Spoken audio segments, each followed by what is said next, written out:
Once a shining star during the pandemic, cloud kitchens are now in the doldrums with waning demand from merchants. High operating costs as well as shifting consumption patterns have forced F&B operators to cut their presence in loss-making cloud kitchen spaces.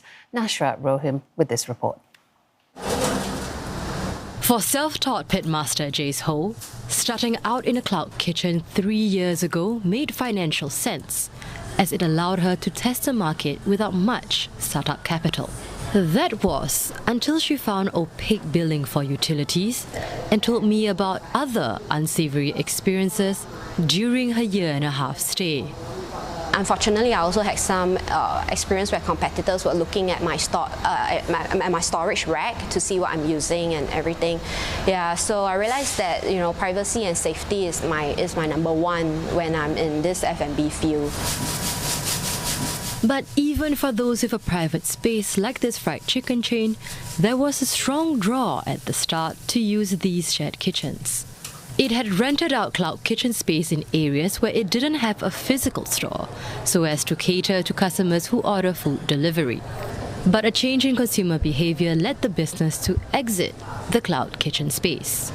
We do realize that less people actually order delivery. I mean, for us, especially for our, what we can see from our sales. So there was a drop, in delivery sales, right? Which I think it's attributed to people have gone back to dining out and to meeting friends. At the peak of the pandemic in 2021, there were 18 running cloud kitchens, with some even looking to expand globally. Now, only 11 remain.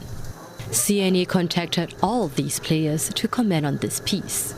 None were willing to speak to us on camera on their plans, though we understand some are pivoting to other business models.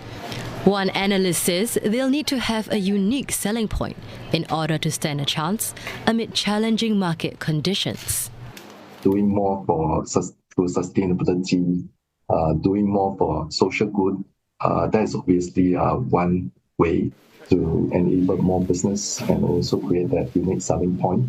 The other point is around some of these operators who can evolve and diversify into a new revenue stream, which are complementary to their business right now. Mr. Phua adds that substitutes like fast food and quick-serve restaurants are eroding the market share that cloud kitchens used to occupy.